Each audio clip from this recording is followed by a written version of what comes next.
Halo kawan pajak, hari ini kita mau teks live lagi nih. Nah, kawan-kawan pajak boleh ya ajak temannya, saudara, ibu, ataupun pacar untuk join live. Ayo kawan pajak, kita ramaikan ya live kali ini karena pembahasannya hari ini seru banget loh. Kalian gak mungkin mau kelewatan. Ayo kawan pajak, ditunggu waktunya. Kalau nggak aku countdown nih. Nggak dong. Bercanda. Ayo kawan pajak, aku tunggu ya. Boleh diajak lagi teman-teman, sahabat, pacar, keluarga, everyone boleh join untuk di text live ini. Assalamualaikum warahmatullahi wabarakatuh. Selamat sore dan selamat datang kawan pajak di Text Live episode ke-105. Bagaimana kabarnya hari ini? Semoga kawan pajak semua dalam kondisi yang sehat walafiat ya. Mudah-mudahan kawan pajak yang sedang sibuk dengan apapun aktivitasnya selalu diberikan kelancaran dan kesuksesan. Amin. Text Live episode ke-105 hari ini disiarkan langsung dari lantai 16 Gedung Mari Muhammad KP DJP bersama saya Hairunisa. Oh iya, kawan pajak, sebelum memulai Text Live kali ini aku punya pantun loh. Mari kita simak baik-baik ya kawan pajak. Hati senang, jantung berdecak. Lolos AFF, Timnas bakal unjuk diri. Selamat siang kawan pajak, ketemu lagi di Text Live di Jen Pajak RI. Yeay, oke kawan pajak. Nah, jadi gini nih kawan pajak, kalau yang diperhatiin di sosial media resmi di Jen Pajak itu, kawan pajak akan menemukan banyak konten yang membahas tentang ketentuan perpajakan bagi WP UMKM. Secara umum di Jen Pajak banyak meng-highlight dua hal, yaitu sederhananya ketentuan pajak bagi WP UMKM dengan tarif PPh finalnya yang 0,5% dan adanya fasilitas batasan omset WP OP UMKM dengan sebesar 500 juta per tahunnya yang tidak kena pajak. Nah, kira-kira kenapa sih hal dua tersebut itu di-highlight? Karena memang di Jen Pajak itu pengen ngajak pelaku usaha yang masuk kriteria WP pajak supaya lebih aware dan sadar tentang kewajiban pajak, termasuk tentang fasilitas yang bisa dinikmati gitu. Nah, jadi ketika sudah semakin aware, maka kawan pajak jangan berhenti pada pemahaman dua hal tadi saja ya. Karena kawan pajak juga harus paham ketentuan perpajakan bagi WP UMKM lainnya secara utuh, termasuk tentang adanya batasan waktu pemanfaatan tarif PPh final 0,5% sesuai dengan judul Text Live kita sore kali ini. Untuk apa? Agar kawan pajak bisa melaksanakan hak dan kewajiban perpajakannya dengan lebih tertib dan lebih baik tentunya, supaya kawan pajak juga terhindar dari resiko, sanksi, ketidakpatuhan yang bisa dihadapi. Nah, kalau begitu yuk kita bahas ketentuan perpajakan bagi WP UMKM secara utuh. Tapi di sini saya tidak sendirian loh, karena bersama saya sudah hadir narasumber yang siap berdiskusi bareng hingga setengah jam ke depan. Narasumber kita hari ini adalah Pak Yuda yang sehari-hari bertugas sebagai penyuluh pajak di Direktorat P2 Humas, kantor pusat di Jen Pajak. Selamat sore Bapak Yuda, silakan duduk Bapak. Sore, silakan duduk Bapak. Saya dengan Hairunisa, Bapak. Hairunisa, oke. Oke, Bapak. Silakan. Kita lagi ada di mana, Mbak Nisa ini? Kita ini ada di studio 16 loh, Pak Yuda. Cakep. Cakep ya, betul dong. Nah, Pak Yuda sendiri gini, aku mau nanya, gimana kabarnya untuk hari ini, Pak Yuda? Ya, pertanyaannya biasa-biasa aja, tapi ini memang penting sekali untuk kita cari tahu ya dengan partner, keluarga, sahabat. Alhamdulillah kabar saya baik. Alhamdulillah. Tapi sebenarnya sih 2 minggu lalu sempat gatal-gatal gitu tenggorokannya. Ya, kalau saya sih curiganya karena efek polusi yang memang pasti, berita polusi itu viral banget ya, Mbak Nisa ya. Betul sekali. Dan memang kita harus ada effort untuk bisa mengurangi polusi itu. Nah, kalau Nisa sendiri kabarnya gimana? Alhamdulillah, aku kabarnya baik-baik saja. Diberikan kesehatan dari Allah, udah ceria dan lain-lain. Aku juga seneng banget loh bisa ketemu Pak Yuda. Dari yang tadinya aku mungkin ngantuk, ketemu Pak Yuda jadi semangat banget loh. Asik. Tapi ngomong-ngomong, Mbak Nisa gimana cara menjaga kebugaran kesehatan itu? Kelihatannya kok segar sekali sore ini. Pertanyaan yang bagus. Aku itu selalu ikut olahraga tenis, yoga di rumah. Main tenis. Iya, aku main tenis. Terus juga aku rajin minum vitamin C, makan buah, dan yang penting itu istirahat yang cukup ya Pak Yuda ya. Oh, mirip-mirip sama Mirip ya? saya sebenarnya. Jadi memang perlu olahraga yang simpel-simpel aja yang bisa kita lakukan. Tapi yang utama memang kalau saya sih sugestinya di vitamin C itu. Vitamin C, betul, kawan pajak. Oh iya, kawan pajak, saya dapat bocoran nih. Jadi Nisa ini, tahu nggak? Nisa ini adalah mahasiswa yang sedang ikut program magang di Kementerian Keuangan, gitu ya? Iya, Jadi Nisa betul ini sekali. adalah siswa dari London School of Public Relations. Iya. Cocok banget nih berpartner dengan saya. Tapi ngomong-ngomong, Nisa bisa cerita nggak kok bisa magang di sini? Alhamdulillah aku tuh ketemu rezekinya untuk magang di P2 Humas di sini itu karena awalnya aku cari-cari info di website magang Kemenkeu. Nah, buat magang teman-teman Kemenkeu ya. iya, buat teman-teman yang mungkin lagi cari lowongan kerja atau magang itu bisa loh dicari di magang Kemenkeu. Boleh banget di situ. Oh, gitu ya. Ya semoga teman-teman yang lain pun yang mahasiswa-mahasiswi bisa mengikuti jejak Nisa ya. Aduh, Masya Allah, Masya Allah. Kita sebenarnya nggak berdua di sini. Oh iya, kita nggak berdua loh. Karena dari teman saya ada tim Tax Army-nya yang akan ikut terlibat di dalam proses percakapan secara tertulis di chatbox di Instagram. Karena kita nggak boleh berdua-duaan nih, Sa. Benar. Nah, nanti ada yang gaib tuh. Iya. Apa ya? Oke. Nah, berikut aku mau ngasih pantun lagi ya untuk kawan pajak. Ayo kita simak baik-baik. Dengerin ya. Pasti bisa jadi juara. Usahanya digas, malesnya direm. Cakep. Bersama Nisa dan Pak Yuda. Yuk kita bahas status UMKM. Mari cantik, kita bahas. Mari. Oke, jadi kita mulai ya pembahasannya Pak Yuda. Baik, Nah, Nisa. yang ini saya tuh bertanya-tanya apa aja sih Pak Yuda yang minimal harus dipahami oleh WP UMKM selain tentang ketentuan tarif PPh final 0,5% dan fasilitas batasan omset tidak kena pajak sebesar 500 juta per tahun bagi WP orang pribadi UMKM. Ya, memang yang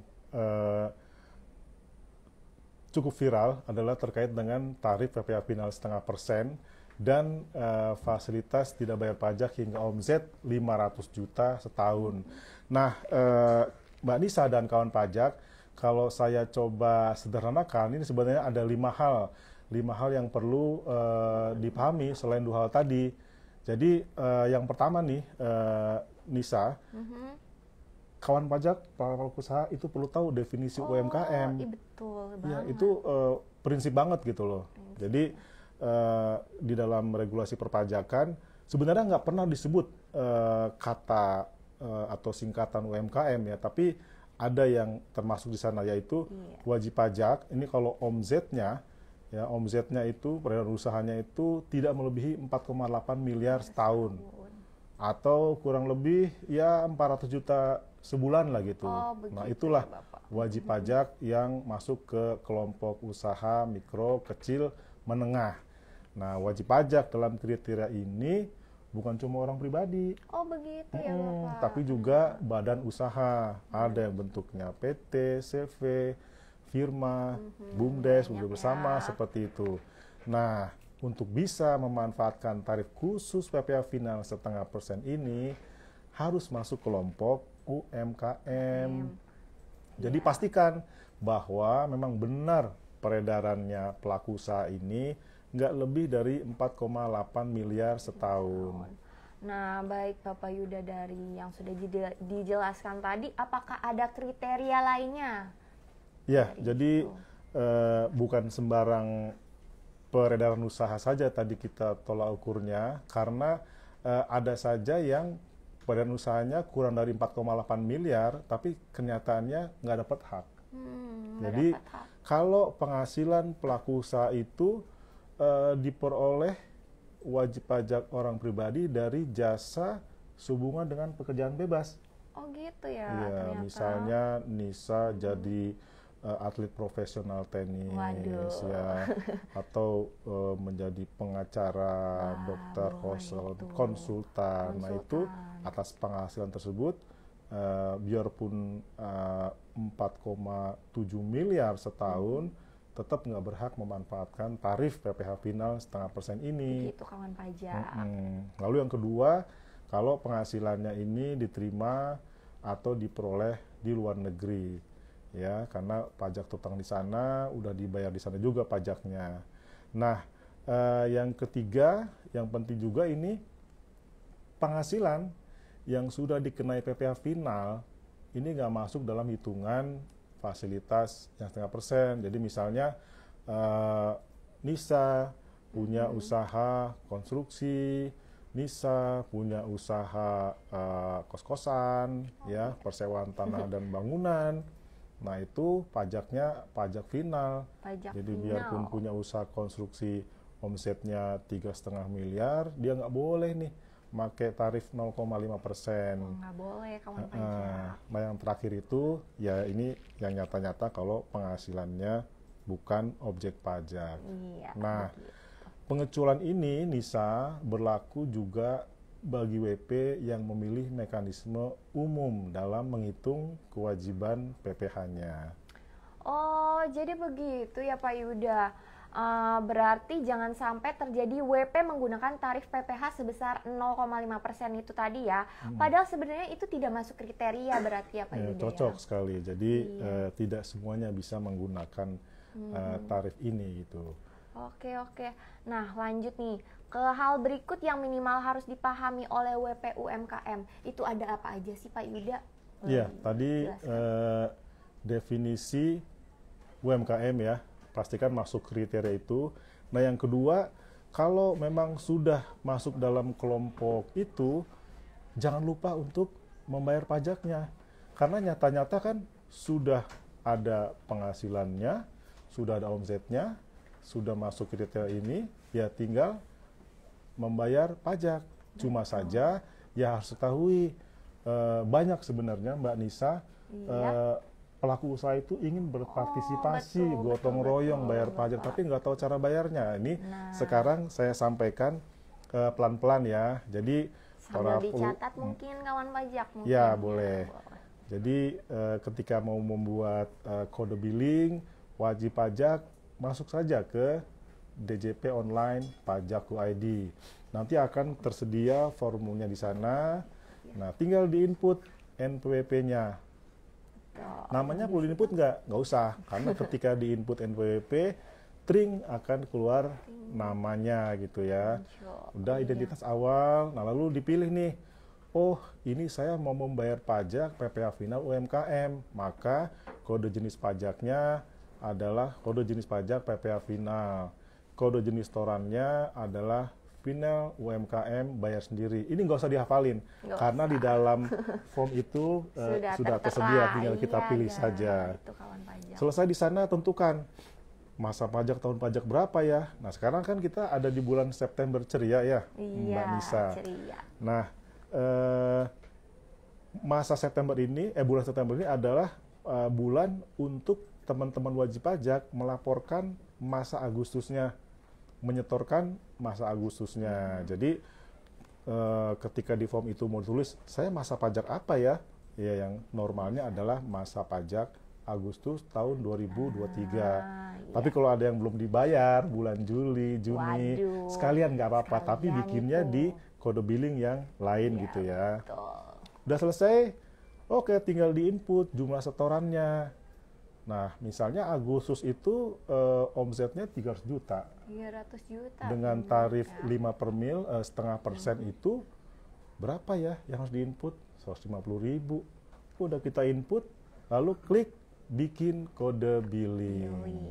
Udah ready tuh. Nah, selanjutnya udah selesai? Belum, karena wajib pajak pelaku usaha ini harus membayar ke Bank Persepsi, bisa juga ke kantor pos atau channel lain. Ke Bank Persepsi itu bisa datang ke teller. Bisa ya. Nah, siapa tuh cowoknya teller di Yo, situ itu kan. betul, pacarnya tuh bisa jadi orang Gitu ya. dalam apa ya? Batch-nya gitu ya. Atau bisa KTM.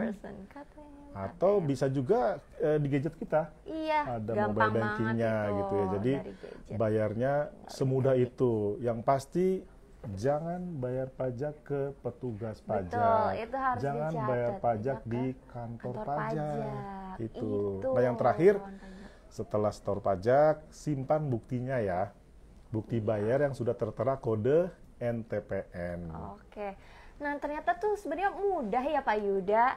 Ya kan, ingat ya kawan pajak, tadi apa? Bayar pajak itu bukan ke petugas pajak atau kantor pajak. Nah, berikutnya ada apa lagi nih Pak Yuda? Saya ngutang berapa Mbak Nisa? Bapak itu ada 5 loh 5 ya? tadi.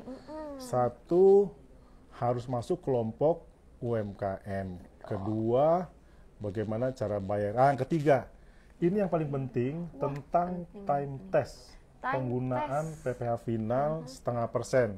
Ini nggak boleh terlewat kawan pajak.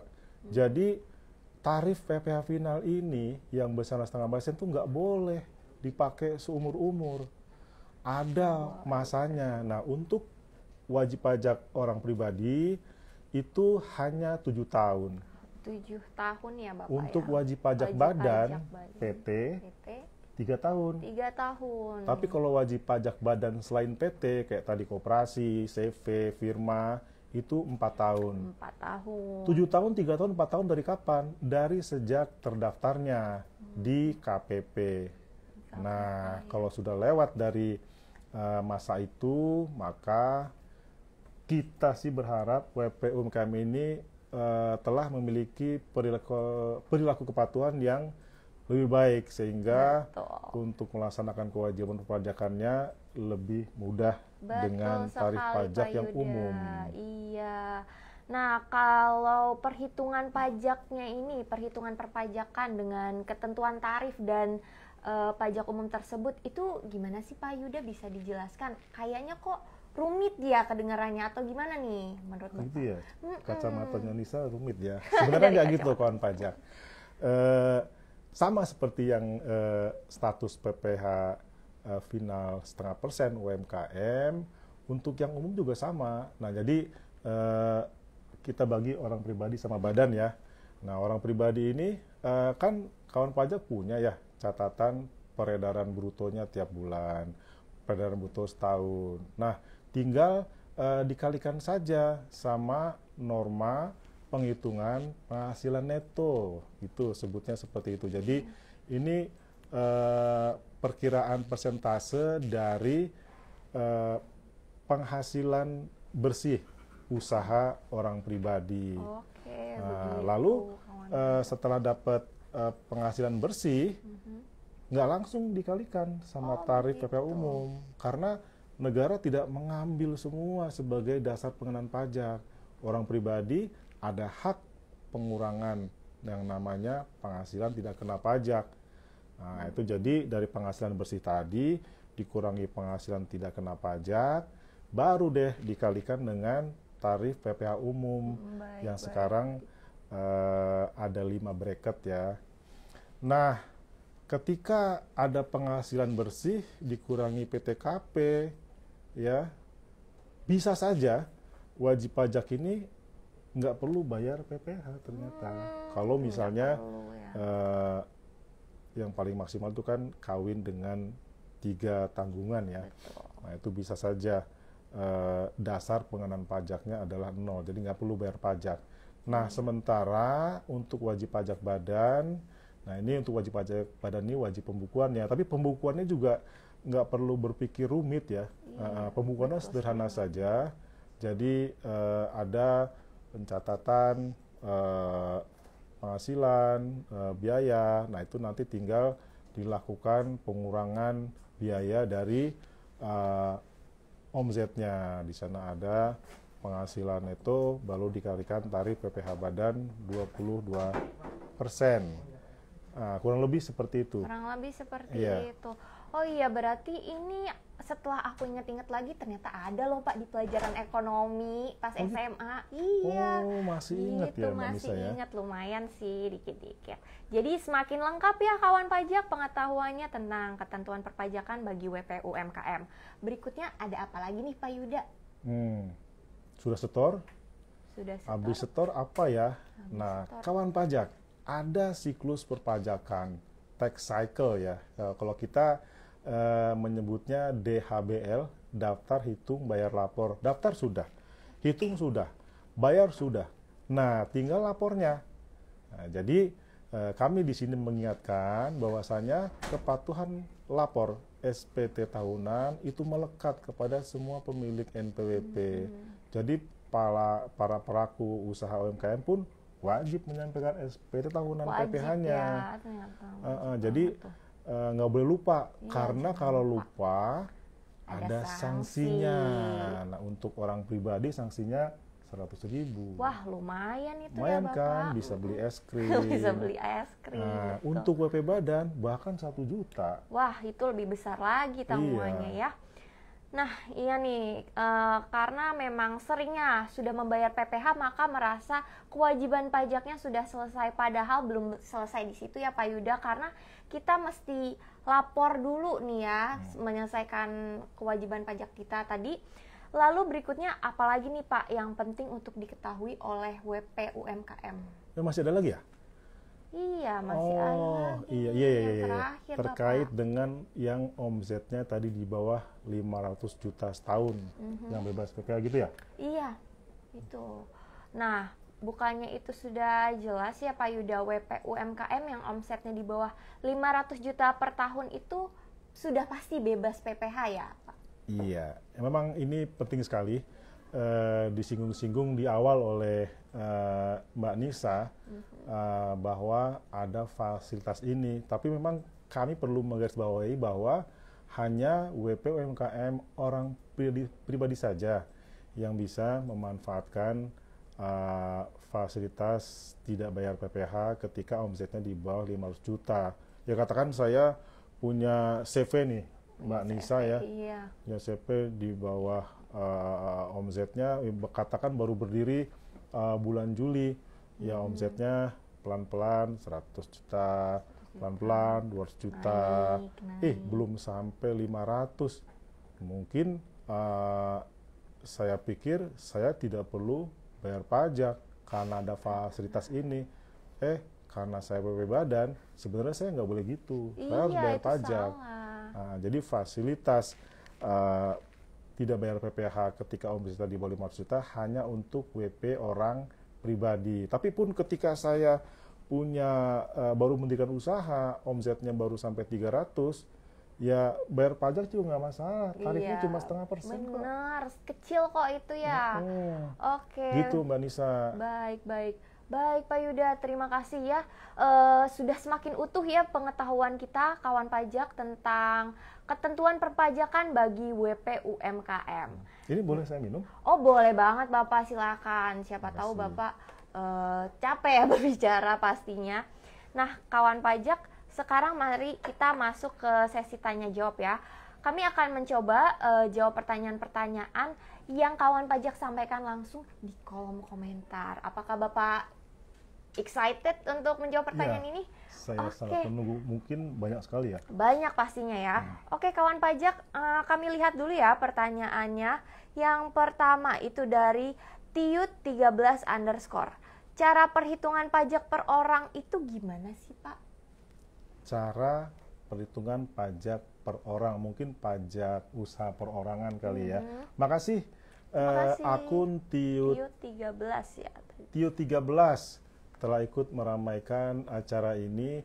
Jadi tadi sempat disinggung di sini tentang bagaimana kita menghitung pajak berhutang ya. Nah, kalau misalnya Tiut ini adalah pelaku usaha UMKM, baru merintis atau sudah merintis tapi masih belum berkembang, ketika masih di bawah 15 juta, belum bayar PPH. Tapi ketika sudah di atas 15 juta, yaitu bayarlah PPH finalnya. Ya, tapi yakin lo ya, Tiut 13 ini sudah terdaftar di KPP ya. Iya, Nah, di sini kalau sudah terdaftar KPP, dapat kesempatan untuk membayar pajak 0,5% saja. Ya, nanti ketika mau memilih dengan hitungan perpajakan umum, ya sama seperti yang tadi kami sampaikan, ada penghasilan, dikurangi biaya. Nah, ada haknya orang pribadi nih dengan menggunakan penghasilan tidak kena pajak, ya. Jadi penghasilan, kurangi biaya, dapat penghasilan bersih, lalu penghasilan bersih itu dikurangi PTKP, nah barulah ketemu penghasilan neto yang disebut sebagai dasar pengenaan pajak, dikalikan deh dengan tarif pasal 17. Sampai dengan 60 juta dia hanya kena 5%. Nah, seperti itu. Mudah-mudahan akun Tiut 13 semoga terjawab ya pertanyaannya. Tapi kalau misalnya mau komen balik, silakan. Boleh banget. Boleh banget. Iya, untuk pertanyaan kedua dari Marsyasya 678. Jadi pertanyaannya ini Pak, setelah 7 tahun orang pribadi bayarnya pakai tarif berapa Pak?